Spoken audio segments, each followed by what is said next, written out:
দর্শক, সমসাময়িক বিষয় নিয়ে ডিএমপি কমিশনের কথা বলছেন, আমরা সরাসরি সেখানে চলে যাচ্ছি। চালু করেছে যেটা আগে ছিল না। আমাদের কিছু পুলিশের কিছু কম্পিউটার ইঞ্জিনিয়ার বা বিভিন্ন ইঞ্জিনিয়ার সমন্বয়ে এই ট্রাফিক টেকনিক্যাল ইউনিটটা চালু আছে। এর বাইরেও আমরা চাচ্ছি যে আজকে এই সফটওয়্যারের মাধ্যমে, যেটা মাননীয় প্রধানমন্ত্রীর অভিপ্রায়, উনি সিগন্যালে চলেন, অতএব বাকি সবাইকেও সিগন্যালে চলতে হবে।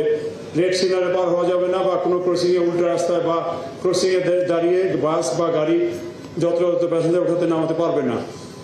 সেই ডিজাইন অনুযায়ী আমরা গত কয়েক সপ্তাহে ডিএমপির যেসব ক্রসিংয়ে সিগন্যাল বাতি লাগানো হয়েছে, প্রায় 23টা ক্রসিং অলরেডি লাগানো হয়েছে। এর মধ্যে সিটি কর্পোরেশন 7টি ক্রসিংয়ে লাগিয়ে দিয়েছে, আরও 6টি ক্রসিংয়ে লাগানো হয়েছে, বাট শুরু করবে হয়তো।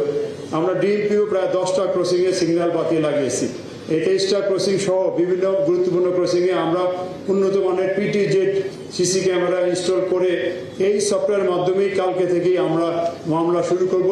যদি ক্রসিংয়ে কেউ লাল বাতি অতিক্রম করে, অথবা ক্রসিংয়ে উল্টো রাস্তায় আসে, অথবা অবস্ট্রাকশন তৈরি করে বা লেফট লেন ব্লক করে, আমরা মনে করি এর মাধ্যমে ট্রাফিক ডিভিশনের যুগান্তকারী পদক্ষেপ হবে। ভবিষ্যতে দেখা যাবে যে আমরা ডিজিটালি সব মামলা করতেছি। নর্মালি সার্জেন্ট বা টিআই দাঁড়িয়ে রাস্তায় মামলার কার্যক্রম খুব একটা হবে না। এছাড়া ডিএমপি যেসব ডিজিটাল কার্যক্রম ইতিমধ্যে সম্পন্ন করেছে, আমাদের টহল গাড়ি সহ গুরুত্বপূর্ণ গাড়িগুলোতে ভেহিকেল ট্র্যাকিং সিস্টেম বা লোকেশন সিস্টেম অ্যাড করা আছে। আমাদের টহল গাড়িগুলো কখন কোথায় কার যাওয়ার কথা সেগুলো আমরা মনিটর করতেছি। আমাদের ডিএমপির প্রশাসনিক কাজের জন্য ডিজিটাল নথি, সরকারি যে ডিজিটাল নথি সিস্টেম, এই নথির মাধ্যমে আমাদের ডাক ফাইল সহ হার্ড ফাইল এগুলো কার্যক্রম চলবে, যেটা A2I প্রজেক্টটা আন্ডারে তৈরি হয়েছে, অন্যান্য মন্ত্রণালয় ইউজ করে। পুলিশের মধ্যে আমরা ডিএমপি এবং হয়তো আরও দু একটা সংস্থা ইউজ করতেছে, এটাও আমরা ভালোভাবে চালু করছি। আমাদের রেশন লজিস্টিক ম্যানেজমেন্ট সফটওয়্যারের মাধ্যমেও আমাদের এই কার্যক্রম চলছে।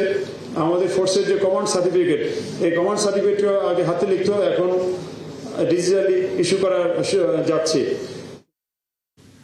দর্শক, সমসাময়িক বিষয় নিয়ে ডিএমপি কমিশনার কথা বলছিলেন, আমরা সরাসরি সেখানে যুক্ত ছিলাম।